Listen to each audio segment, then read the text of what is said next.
they can do as we get into Champion Select for game number 3 already. Cat on a Book going to be banned away, not going to be able to augment the power of BRTT this time around. The man has been synonymous with Brazilian League of Legends for so damn long. Fantastic to see him on the stage once again, as the Draven is banned.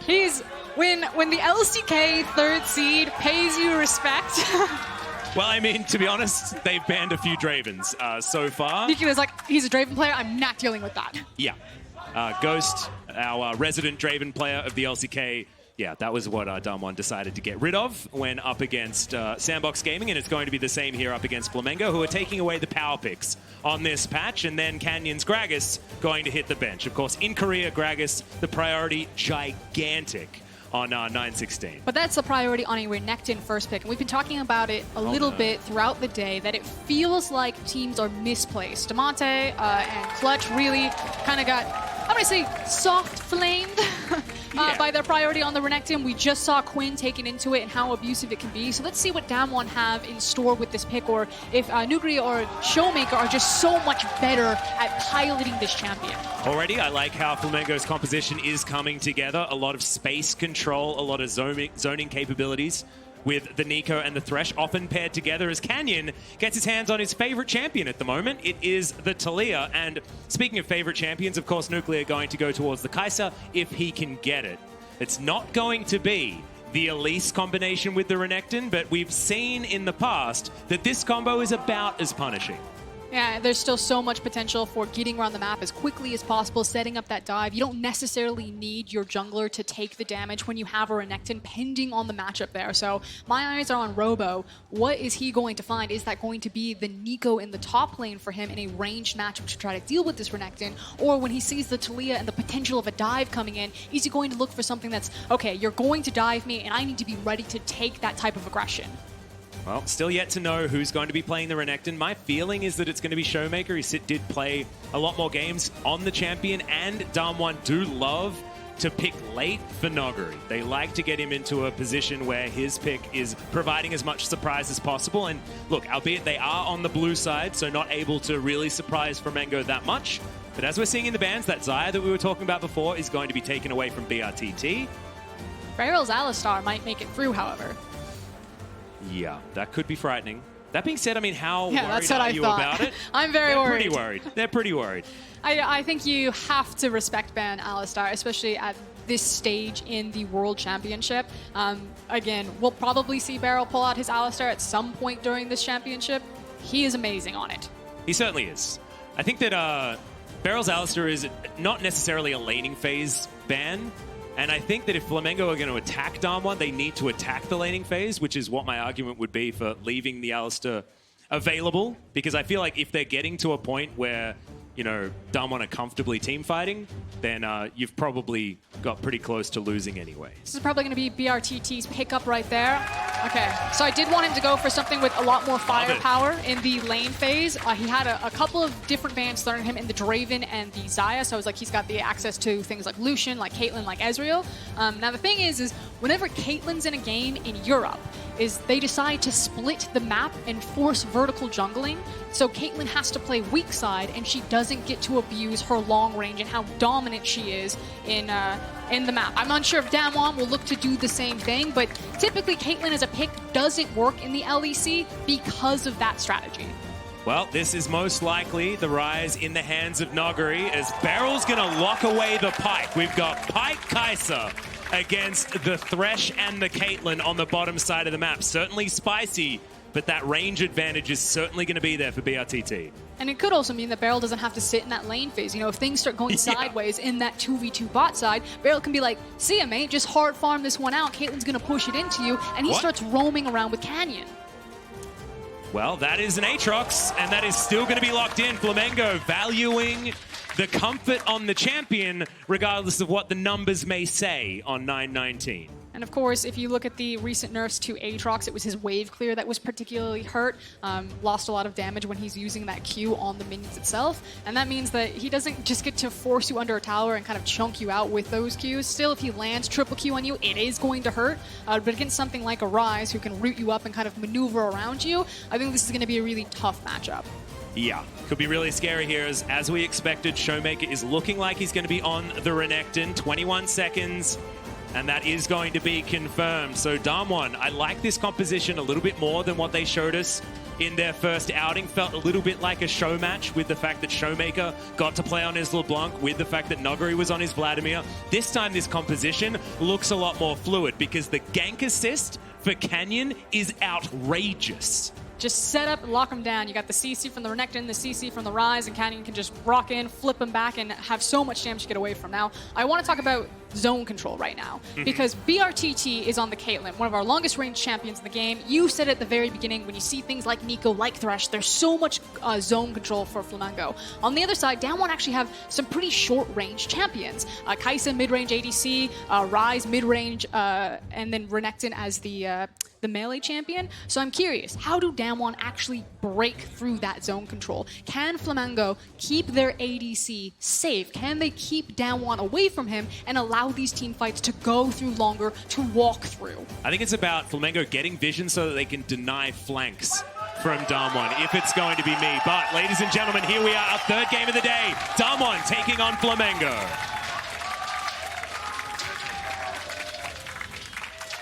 And they certainly have the sixth man of the crowd behind them. Damn right they do, and maybe they'll need it moving into this one as well. As we described DAMWON's first game as feeling like they're on a European holiday, hopefully this is going to feel a little bit more serious as DAMWON already piling in.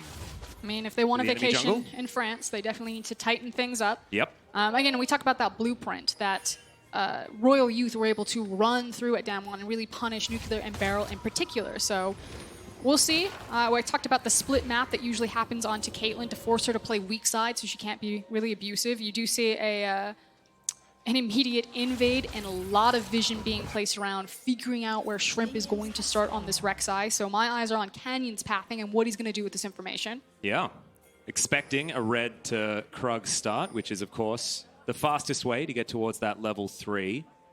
An understandable thing, as you can see, a potential interesting situation if you're looking at the vision, but it's not actually BRTT up there. There have been some lane swaps across the world, but we'll see. A delayed invade. And we may actually see the split map, but it's actually DAMWON who are allowing the potential for Caitlyn to play strong side.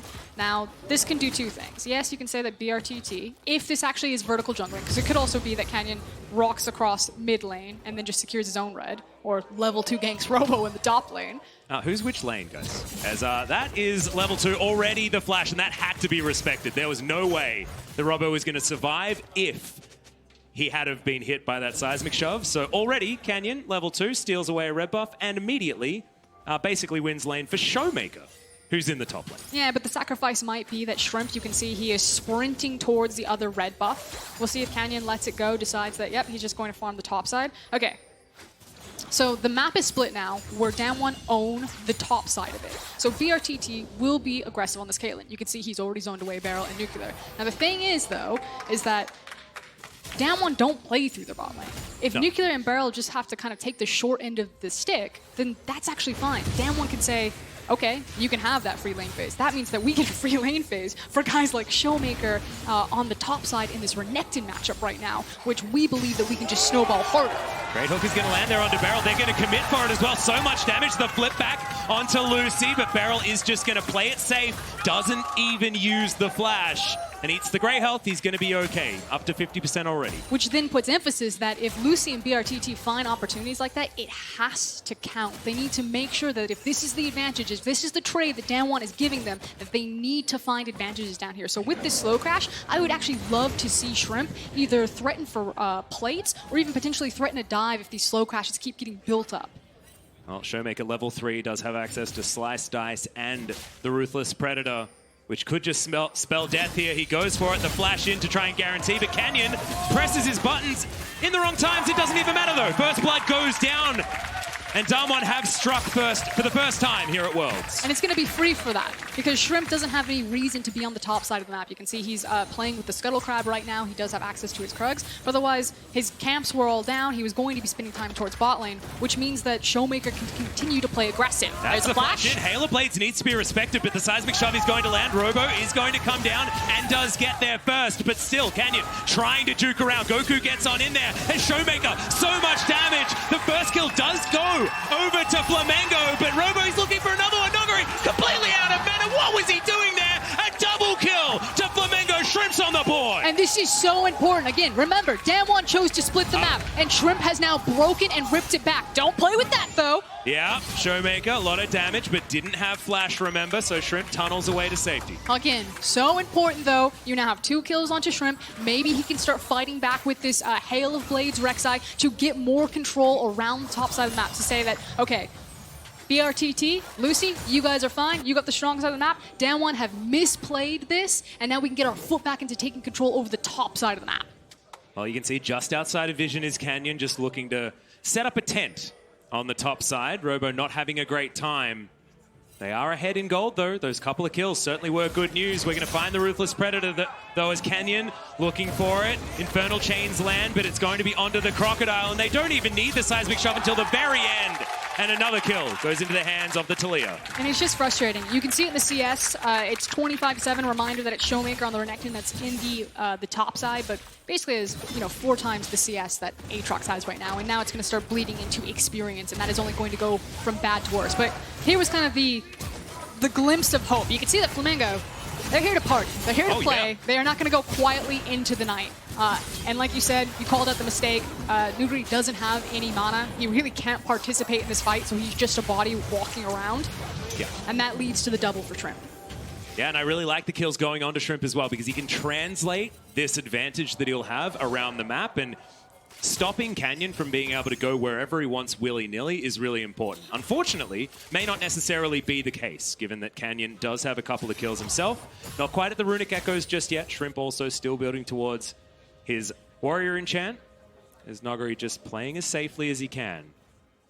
As Shrimp and Goku, this is frightening. We are going to get the flash forward. That's the Pop Blossom, and pop goes the Rise. All too easy for Flamengo as Showmaker, he wants it. It's a big cull to me, because now he's focusing on the Rek'Sai. He'll get that kill, and now Goku has to run away. A 1-for-1 after the teleport. Still 1-for-1 in the TP, but that means that Robo finally gets a chance to breathe as well. So yes, Showmaker is continuing to snowball, continuing to get stronger, but Robo's finally getting access to a CS wave. Frosco, and this is Canyon on the bottom side of the map. I've never seen this before, as Beryl's going to dive forward, wants to get the stun. The seismic shove avoided just so narrowly. Lucy, oh god, the turnaround for Flamengo. Outplayed by the Brazilian bottom lane. And so well done from Lucy. You called it, the sidestep right there. Turns around, finds the death sentence into the tower aggro, and Flamengo across the board have come alive. They have a gold lead above DWG. Anyone saw this like LCK, they're gonna speedrun. It's a big accomplishment, Alex. It was 100 gold, Frosco. Come on, that is not the stat that we wanted to focus on.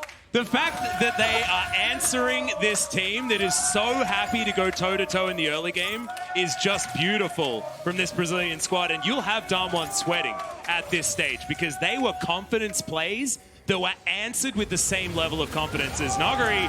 Caught in transition, the Hail of Blades certainly a problem. Sidestepping though, and that's a seismic shove you didn't want to get caught in. Beryl doesn't get the stun, but the fling back's there, and the double kill comes down for Canyon. And just like that, as we're celebrating, we're so happy to see someone... You gotta take the moments though, Frosgren, okay? Really hit back. DWG Gaming suddenly find alive. They silence the arena. The gold lead has now swung wildly back into their favor, and Beryl was like, bot lane is not going well. I am heading mid. Nuclear, good luck. And this is exactly what happens in the majority of games. You know how there were passengers in the first game for DAMWON? Generally, it's Nuclear that's in the passenger seat, and everybody else is just doing stuff. Just running around. He's seatbelt on, just being normal. You know, everything's absolutely fine, trying to pick up whatever farm he can. And Beryl is outside of that lane having a party. Just hanging on the car. It's like Mad Max. Killing people as 3 versus 4, things like that around the map. And Nuclear doesn't really get to play with them. As we have a look at this one more time, this was just stunning. Yeah, we from can BRTT and Lucy. Relive the Flamengo heydays for that small moment that we had it with Lucy's outplay. BRTT's response, yeah, that's right. That's a man who knows how to work a crowd. Damn right it is. But let's see if he can continue to do it as this is the same play. I was wondering whether this is back to live, but it's just going to be a look at Canyon's double kill. Pretty elementary, honestly, in the end, as there are so many flips and flings from this squad. The bone skewer plus the seismic shove. Speaking of bone skewers, that's going to find Lucy, but avoids the stun. BRTT just offering auto after auto. It's only one pickaxe worth of damage, though.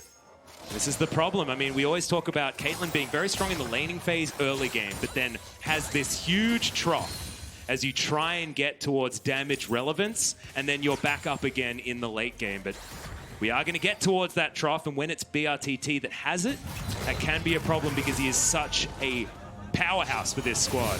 Bit of a dive topside, though, as that's another seismic shove. You've got to be looking for them circles because that means death. And it means that Flamengo needs to be able to trade something. And unfortunately, DWG Gaming are going to have the option to consistently look for these top lane plays because the only objective that they would trade bot side is something like a Cloud Drake. So Flamengo need to push their advantage on this bot side of the map or try to create a larger one while Robo is just taking the brunt end of Showmaker. Well, Cloud Drake is going to be taken here by Flamengo comfortably, 10 minutes into the game. Now Shelly has reared her head in her own pit. We'll see whether we do get any swaps. Canyon was still topside, waiting for another counter gank, as we are going to have Beryl. He face checks, the hook is going to land, the playback's in, and he just explodes. Lucy grabs the kill, but that's another assist going over to BRTT. So the play that Canyon and Showmaker were waiting for is they expected Robo to actually teleport up into the top side, and then they were immediately going to dive him again, pick up that gold, and then kill the tower. Robo actually instead walked down to the lane, and it looks like we're finally going to have the swap come in. You can see BRTT Lucy, they had that clever little trap play. They're now walking up top here, but Rift Shield is going to be the next objective on the table, and Showmaker after this back is going to be a really big deal. This is a very fed Gator. He's even with his theoretical lane opponent, but he's almost double the CS of Robo. He's had a really rough time. Back is going to get channeled, but Goku going to stop it, so a little bit of a spanner in the works there. And it just means that Flamengo have to be now very creative about how they want to contest this Herald, if they do. Because Showmaker will make his back, he's going to be very strong. Spear of Shojin now comes back in, and as long as he's there, like, Robo doesn't count as a person right now. He's got a Kindle Gem and some brown bags on his feet. He's got the soldier build plus an orb. Yeah, he needs time to scale up. So this should actually be, if it's just clinical setup, a free objective for DAMWON, and then there's just really nothing on the map that Flamengo can trade for it. So at this point, Flamengo wants to either figure out how they can break this either through a pick or try to stall it out. Otherwise, DAMWON are like, let's get this Rift out, let's continue to snowball on this Renekton, and as long as he's there, we are so much stronger. Yep, Noguri with his teleport available. Showmaker's about to come back up, but that means Noguri is going to have bottom lane duty up against Robo there. So finally, we see top laners actually meet after our weird lane swap that we had earlier on. And it's 2.5k the lead. You can see the kill score is very even, but that first turret blood going down and all of the plates that DAMWON have been able to take and the lack thereof on the side of Flamengo is really ballooning this one. A little bit out of control. Still not out of the woods just yet on Flamengo's side, and they will have opportunities as this game goes on because, like we were talking about before, the way they play their composition, the way this composition is supposed to work, there are ways that they can attack the low range of DAMWON like you illustrated earlier on. Yeah, but that means that BRTT, again, needs to be ahead of the clock. And if you look at the total gold, he is very far down in terms of what the itemization has. You talked about the fact that he didn't get any plates in return. So this still feels like a very heavy win for DWG Gaming as far as this early game is concerned. And has rushed the Spear of Sojourn as well. We've seen a lot of Black Cleavers, we've seen some tank Renektons, but this is Showmaker wanting to be able to be a Showmaker in some of these team fights in this mid game. And Spear Sojourn's just so strong because you talk about team fight and the fact that it gives Renekton really strong team fighting, but also just makes him a great duelist as well. Like best of both worlds. Allows him to do lots of stuff when he presses R. Here's the TLDR. And Shelly gets her eye poked out and will now get taken down. Canyon will have his choice on where to put it, and I have a feeling that mid lane could be an opportunity as Beryl goes underwater, looks for Goku, but doesn't get him, dodges out of the way and is going to survive as Shelly is just plugged into the river and will now set up for a charge on this outer turret mid. Minion waves are going to crash, but charge. Is it actually going to get set up? Because you can see minions getting in the way for the moment, but it looks like Flamengo not going to be able to get rid of her. She will get that charge off successfully and gather some more of that plate gold. Yeah, but just a plate gank right there. Flamengo successfully collapsed around their mid lane tower to make sure that it didn't translate into the objective. But that's what we were talking about with DAMWON. Using the Rift Herald, continuing to snowball, getting that gold on necessary characters. And now we can start kicking them out into their side lanes and testing Flamengo's lane assignments. Because I don't actually know who can survive with Showmaker's Renekton at this point. Especially Nuguri slowly but surely is building towards his Seraph's Embrace. We'll see what he goes for next, but he has decided to just rush that item. But we know that the last time I saw Nuguri's Rise, he just sort of sat in a side lane and destroyed his lane opponent as far as the farm is concerned and things like that. And then at about 25, 27 minutes, won the game by himself. And I think that's kind of going to be the formation from DAMWON, at least what they're looking to do here. It's going to be... Okay, Pop Blossom comes in. Immediately the flash from Nuguri, though, as he's trying to turn it around. 1 versus 2. This guy's a madman. And Flamengo are just going to run for the hills. It's going to be a setup where you have Nuguri and either Canyon or Barrel with him, and then Showmaker with either Canyon or Barrel. You have kind of these 2 roaming pieces in your Taliyah and your Pyke, and then your 2 solo laners. And they're just going to force the lane assignments from Flamengo. And Flamengo are making the right call, trying to look for those picks like that, you know, using the Nico ult, trying to find the flash, trying to catch anyone out. But if they don't capitalize on it, they are still slowly losing the map. Well, Ocean Drake going to be the first dragon that DAMWON are going to go for. Of course, we got very used to Oceans with our, I believe, 8 of them that we had yesterday. It was a ludicrous amount of Ocean Drakes. No, it was only 7. Only 7. We were spared, but Ocean Drake going to go over to DAMWON. They gather it just to cycle towards the next one, which will be the Mountain Drake. And now we're entering this trough for Flamengo, where their only options were to look through picks with this this Nico and her CC setup. Gonna try it again. If you don't succeed, bring a friend and try again as Nuguri. 4 people around him, and he should get taken down, but Seraph's had completed. He survives for a little bit longer, and now Showmaker jumps on top of Shrimp. Pop Blossoms there, finds no one as Barrel looks for the reset, but doesn't get it. The Void Seeker comes from the back end, and Nuclear locks him down, and Showmaker is underneath the turret, feeling comfortable, but now Robo's turned up. If he gets some of these kills, it's going to be so huge, but he can't find any. Finally, the root comes in, and Goku locks down Barrel. And that is exactly what Flamengo needed. They forced the play again. They say, this is our only option. We have to throw everything in the kitchen sink, and they find it. Oh, BRTT caught out. No, it's okay. Land. But were we expecting, Frosker, and I'm sorry to cut you off, were we expecting this game to be this heart-racing? Because DAMWON, once again, very, very even when we're trudging through the mid-game. So here's my thing. When teams like to fight a lot, which DAMWON does sometimes have that reputation, you can't just have like a timeout, like a gentleman's agreement, and say, no, can we just slow down a little bit? Like if a team wants to step 2, the only option that you have is actually to match. And it's kind of why when you watch like the G2s and the Fnatics, the FPXs, like when you have an LPL team in a game, it's probably going to look really bloody and really messy, but that's just kind of the nature of it. You don't get to play slow against that type of style. So I like the fact that both teams are willing to get dirty and throw some punches here. Yeah, if you can force that style, it is certainly worthwhile, as Robo does dive on over. Nuguri and Canyon certainly forces to be reckoned with, but not going to go 2 versus 2 in this instance. And Goku's going to successfully save his top laner. 0, 3, and 4 on the Aatrox, but he has been able to claw back a few more of them minions. Now the thing is, oh dear, while plays like this are working and they are killing people into the side lanes, it's not necessarily translating into objectives for Flamengo. It is a proactive play that doesn't turn into a tower or a dragon or a baron.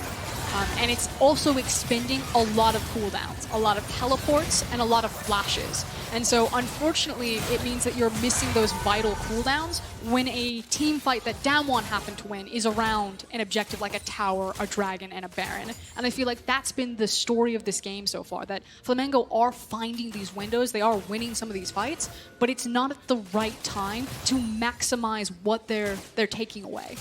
I feel like DAMWON want to start a fight at the moment because there are no flashes. On Brazil's side, Nuclear, the only man on the map that does have one available. He is getting towards his Rage Blade, slowly but surely, but sneaking away that kill was certainly good for the Kai'Sa that has been outranged this entire game. DAMWON closing in onto Goku, but a bit slippery on the Nico. and isn't going to be dying here. I think they're going to dive BRTT. Well, can they actually do so, as we've got another dive coming in, as Nogari spotted on the Tremor Sense. Gets himself away far enough. They're looking for the Talia ultimate, or threatening with it, so this is a really good response from Shrimp and Lucy, that they, DAMWON have lost members where Flamengo are, so they're respecting the potential that Flamengo have brought the resources, but it does buy time in the end for DAMWON's Showmaker to get this bot tower. Yep, Showmaker going to be the one that makes that play worthwhile for DAMWON. Of course, Nogari forcing so much pressure there on that top side. You can see still surrounded by Flamengo members, even if it is just 2 of them. But it is going to be just that transition through the jungle, but it is a focus on the top side. Canyon just moves to the bottom lane. They're going to destroy an inner turret and possibly threaten inhib at this point in time, because there's a lot of damage here available. And this is the formation that DAMWON are going to continue to throw out. Again, it's pairing up either the support or the jungler with this Renekton somewhere, or with the Rise and attacking the side lanes. So Flamengo are trying to find places that they can hole punch into DWG Gaming's side lane setup. So again, they need these team fights, but it needs to mean more. They can't just find these scrappy fights, kill a couple of people, while their map and their gold and their minions are being eaten up, and DWG are, again, continuing to create a larger and larger gold lead. And it feels like a bit of a gentleman's agreement between these two teams. You can see topside vision all completely owned by Flamengo. They've got red wards, even littering the blue side jungle of DWG Gaming themselves, but that whole top side is well known to them. Bottom side of the map, however, is all about DWG Gaming. And we'll see who that's going to benefit, because 20 minutes has ticked over. My money is on Flamengo working out as 1 second, and now a Mountain Drake is on the map. The first one that feels good for either of these teams. 2.6k, something like that, is not a gold lead that you can really hang your hat on, as Beryl going to be base checking, gets snared up immediately, but that's a great bone skewer as Shrimp goes gold and wants to take the Latin, but can't. Great timing on the shove there, as Lucy going to be taken down so damn low, and Nuclear dives into the back like blast code is god tier, that I don't think it's enough, as just the edge of the Culvermeek there from Showmaker locks down the kill. Good side step, but the root's in, and BRTT is going to be taken down. Pop Blossom under 3 members, it's a big one, but the death from below is going to be in, and Showmaker locks down the Nico as well. The flash from Nogari is so beautiful as he navigates the fight. And now they move back to the Mountain Drake. Just so well executed from DAMWON right there. They are so powerful. Even Nuclear, who really struggled in that lane phase. Look at BRTT's itemization comparatively to that Kai'Sa. Kai'Sa, normally a 2-item power spike champion. The rapid fire wasn't completed in the last fight. BRTT completed it upon death. And that's the reality of Flamengo. They could fight in that window, but it was such a vital dragon of the Mountain Drake. So they attempted to do so anyway. And this is the right play. Look for a pick, because that's the only way you can win the team fight at this point in the game due to the item power spikes. But they didn't find the pick, and then DAMWON just cut, divide, herded them around and directly into a meat grinder. Just really beautifully executed on multiple fronts. Yeah, and watching Canyon here as well is just stunning. The seismic shove timing initially was beautiful. This one made sure BRTT was out of the way. Nogari gets himself the root down very comfortably, and Goku, despite the fact that this was very well timed on the Pop Blossom, it was too little too late at that stage of the game, and yeah, Nogari's out of there. Still closer than DAMWON would have wanted, but at this stage, they've now extended it to a 6,000 gold lead. And I mean, I don't want to make old references, things like that, but if you look back at old worlds when teams are trying to take on the Titans like SKT in their heyday, it was this feeling of, yes, we're making plays, we're trying to get stuff, but it just never feels like enough. And that's what it's starting to feel like here this game, despite the early game that worked well. And now Showmaker, remember, he can stun so many times, but after the Dominus, wasn't able to close the distance to get another Ruthless Predator. And Robo survives with his splash up. But I think point made for Robo and Showmaker right there. That is going to continue to be how DAMWON split up the map and pull Flamengo around. We are basically waiting on BRTT. That's the next big moment where Flamengo fans can start to feel more confident in their team again. And it's going to take a while. I mean, I feel like Caitlyn is either a 3 or 4 item carry. You really do need to invest to try and get her there. Unfortunately, I think because Renekton is so far ahead right now, and he's able to get some of his defensive-ish itemization out, that it's actually going to be a 4-item Caitlyn, because she's going to need access to more DPS than just the 3-item. Yeah, I think Mikura's Scimitar will need to come in, and we'll see what else BRTT is going to go for. I will say at this point in the game, Caitlyn doesn't necessarily have to be that big team fighting threat. With the rapid fire cannon and then just headshot, she can actually be used as a poke champion, like what she just did to Nuclear right there. But then that means that our eyes are on Shrimp and Goku as kind of the follow-up. So if BRTT right now is literally just a poke machine, you need Shrimp and Goku to follow up on that poke damage. Well, there's ults traded here between Showmaker and Robo, but I like it. Just gets the heck out of there as soon as he sees the ultimate button, because it does a whole lot more with that Sphere of Sojin online. Speaking of items that are online, Noguri does have his Spellbinder. He needs to be really careful. Showmaker. He's hungry for some Caitlyn. Not going to get him as Lucy tagged by the Void Seeker. I think they're in trouble. Yep, Canyon, he can set up a wall if he wants to. He's holding on to the button for the moment. It was looking really dangerous there for Flamengo, but they do survive the storm. 2 minutes, and we've got a Cloud Drake on the board, and the Baron is still not really being looked at by either side. No wards inside the pit, but you can see DAMWON with a lot of control wards around it. Noguri very comfortably just farming minion wave after minion wave. Just going to soon be that Rise threat that we know he can be. So I felt that they were waiting for specific itemization to come in. So Showmaker has just now completed his 3rd item. And so normally when you see a team, especially one as practiced as DAMWON in their Baron setup, not turn towards the Baron, it feels like they're almost extending the farming portion of the game and saying, okay, as soon as I get this item, like I'm close to it, we might as well wait for it before they start setting up the fight. So I think that's what is about to happen. We now have the backs in from DAMWON from all of this farming that they've been doing. You have Showmaker, who is setting up the bot lane wave, has access to his TP, and it's going to be the setup for the Baron in the next 30 seconds to probably a minute and a half. And Flamengo recognized this. They're like, okay, you know, we can no longer deal with this side lane threat. We need to quickly get in here, place as much vision as possible, and then again, stall out this potential Baron. Well, that's a great block there on the Bone Skewer with the Shape Shifter coming out from Goku. But you can see Renekton has pushed that minion wave all the way towards the inhibitor turret. Now Lucy tagged once again. There's a fair bit of damage actually coming out of Nuclear as Showmaker's behind them. Judges forward. Yep, Seismic Shove once again, flashed by BRTT, but how is he supposed to save himself as the wall comes down? He's just going to walk behind his team. He will survive for the moment. Showmaker closing in on the back line, but not close enough. Very, very rough. But it is a Flamengo team that were able to avoid the engage. I'm going to say that I think Canyon's ultimate actually close Showmaker around from the flank, but they immediately used the Rise ultimate. They're now on the Baron. That is a Mountain Drake. Yep, Realm Walk towards the Baron pit. We'll see whether they got enough damage, and they certainly do. The Baron is dead in about 4 seconds. And Lucy now flashing to try and get a play, but misses the hook. It's a fight on a couple of fronts as Noguri's trying to get out of the way as the Seraph Shield is gigantic. The rest of the fight is going well, though, as the Rek'Sai does eventually take down the Rise. But now the resets. The Pop Blossom comes forward, but it's under a Golden Canyon as Robo's down to about half. Shrimp is out of this fight, but Goku's landing the snares. Can he get it again? No, he can't. He's diced up by the Crocodile as Canyon, out of mana, just driving by Nuclear. Grabs that kill off the back end, and it's an ace out of nowhere for DWG, but it looked so close at the beginning to being good for Flamengo. Except when you put your eyes down on Showmaker, who just watched through this replay, this man is like 1v3 at some points, 1v2 for majority of it, but just no one can stop him. Look at the damage that he's doing. Robo and Shrimp are just playing with this giant gator while his carries are being obliterated. That was the problem, and it felt like there was a bit of tunneling onto Noguri there, which allowed Showmaker to get so much free damage unanswered. And I can't even blame Flamengo for that, because you look at Noguri's name, you're like, I want to get him out of the team fight before he does so much DPS like you can do on the Rise. And unfortunately, despite the game plan being understandable, it didn't work out, because like you say, when you've just got the backlines fighting each other, just wasn't good enough.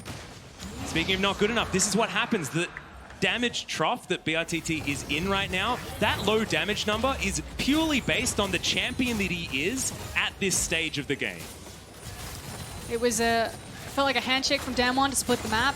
Looked good for Flamengo when, you know, Shrimp picked up those 2 kills, but otherwise it has just been all downhill for Showmaker versus Robo in that top lane. And because, again, Renekton is so far ahead of the clock, BRTT doesn't need 3 items, he needs 4 items before he can even do any damage to Showmaker.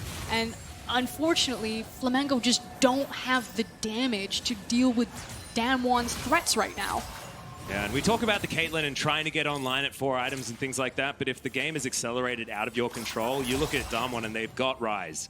Massive late game damage, and Nuclear is the AP Kai'Sa already has those first 3 items that you need in the Nash's Tooth, the Rage Blade, and the completed Muramana.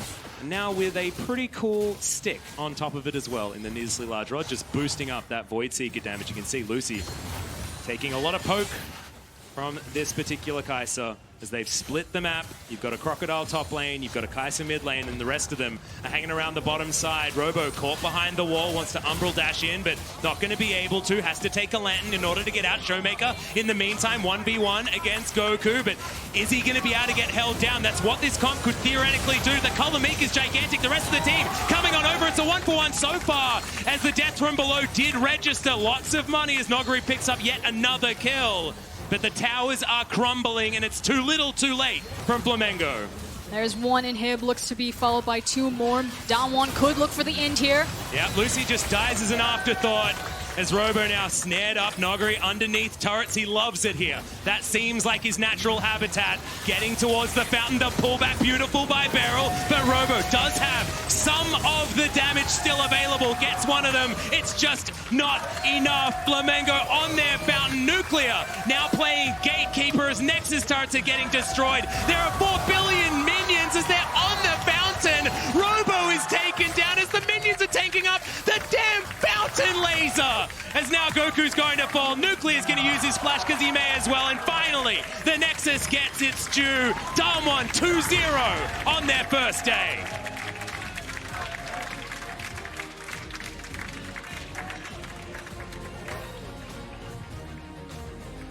And with a fountain play like that, you can tell that DAMWON are really feeling themselves right now. I feel like it's still the European holiday, Frosker, and sort of what we coined it in their first day out. This is a DWG having fun, but Nuclear will be having way more fun after that performance. Brilliant on the Kai'Sa, undying after being a bit of a problem factor in their matchup against Royal Youth. Was definitely dominance, was landing the Void Seekers that he needed to. And this is what we expected about this, from this DWG squad. We really wanted to see them come out and dominate because this is Korea for the first time in the play-in stage. We need to show the world why that shouldn't be a thing. But now you have a really good measuring stick of Royal Youth and Flamengo versus DAMWON. And frankly, it felt like Flamengo were willing to go a lot more kind of tit for tat against the LCK seed. And so I think that's what most people are going to be looking at the tape of and trying to figure out as we kind of speed towards that matchup. Because it was very clear, LCK probably going to be the #1 seed out of this group.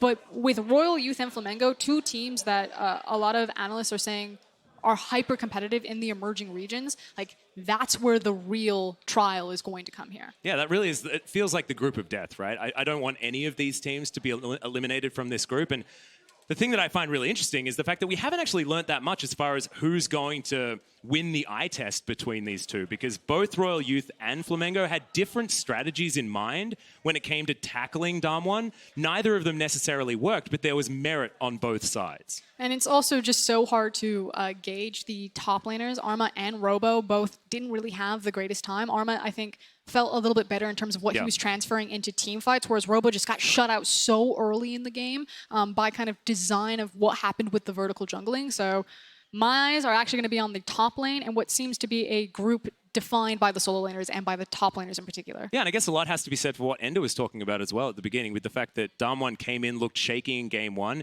It is understandable that they would look even more formidable moving into their second match here at Worlds. So in theory, if both Flamengo and Royal Youth looked about the same, then Flamengo need a few added props, especially after the draft phase, because I felt like DWG's draft this game was really, really nice.